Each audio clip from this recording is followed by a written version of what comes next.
excited. I'm excited to get back on the field. It's like my 5th fall camp now, so I've been doing it for a little bit. So I'm just ready to get back out there. Even though you're a veteran player, obviously every newcomer has to go through acclimation. Just talk about how easy the process has been, especially being here ready for spring practice. Yeah, I said it was super easy. The process. Of course, there's some things that you got to get used to, just in part of a transition. And the biggest thing for me, honestly, was it wasn't being with the team or just anything in the building. It was just like moving here, moving to Arizona from Missouri, you know what I'm saying? So that was like the biggest thing for me. It was a little bit of an inconvenience because I had to drive all my stuff and ship my car and all that, and moving to a new place midway through the year. But as far as team-wise, they've made it incredibly easy for me. My teammates, coaches, everybody's super supportive. Everybody's happy that I'm here, and everybody else is happy to be here. So it's really been an easy transition. I haven't had much trouble at all.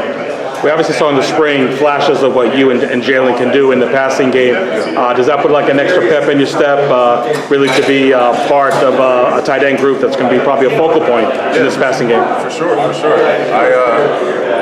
say this is like one of the best tight end rooms I've ever been around before.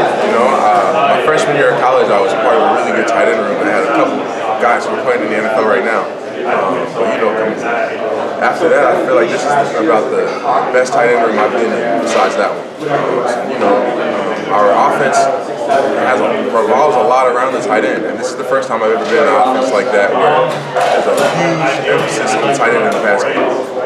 So yeah, of course, it puts an extra pep on my step because Jalen and I are two incredibly talented receivers and talented tight ends. We have a little bit of a different game, so like our games counterbalance each other pretty well. I do some things and he does some things a little bit differently. But I feel like we're on the field, or we're on the field together in 12, or regardless, either one of us on the field, we're going to make an impact. Because of the personnel and how you guys sort of complement each other, like you said, how do you feel like that can translate into games when you guys run 12 personnel looks? I'd say, when you have two big tight ends who are big and athletic and can run and can catch, that really creates a lot of problems for defenses. Even just one tight end on the field. So if you put two on the field who are extreme mismatches in the pass game, that disrupts everything. So I think we can do a whole lot. We run 12, and we run 13, and 22, and 21. So there's a whole bunch of personnel that include tight ends that can really create a lot of mismatch problems on the field for the defense. How do you think your game compares to the other tight ends on the field? I feel like just because I've been the experience that I've had, and this being my 5th year playing college football, I don't know. I would say that my game was a little bit more complete than some other guys, just because of just the experience that they haven't had. I feel like being in Missouri, a big part of my game that developed was my blocking, my run blocking, because once I started to get on the field, we had a new coach and it was a new offense that was implemented. In order for me to get on the field, if I wanted to play, then I had to learn how to block.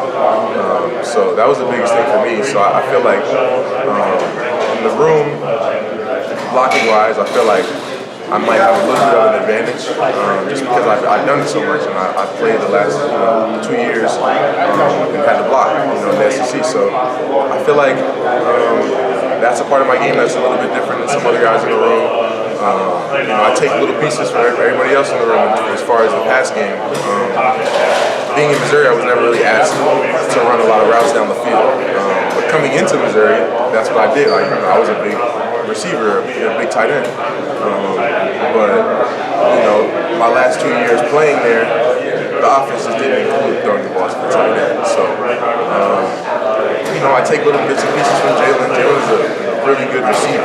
He has that receiver background. So just watching him run routes and seeing him getting out of certain breaks, I take pieces from him, and I take pieces from Case Hatch because he also is a tremendous blocker. One of the best in the nation.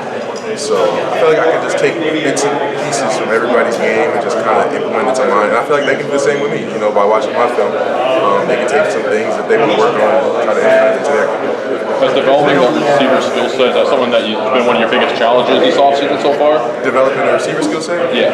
You kind of mentioned how you were in high school, you did that, and then transferred to Missouri, and how you're going back to it.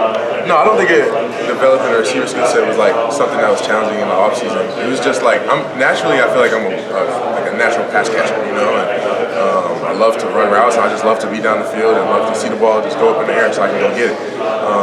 In terms of, so I wouldn't say your skill set wise, I would just say in terms of coverage, coverage knowledge, like knowledge of coverages, you know what I'm saying? Because I never really had to read coverages before because I wasn't running routes deeper than 10 yards, and it was systemized, so I was running in cuts and I was running flats, 4-yard Omahas, so I never really had a lot of reads. So I wouldn't say it was receiver skill set that was challenging me to develop, just more of just reading out the defenses and just seeing moving parts and seeing what's going on throughout my route progression. Sure.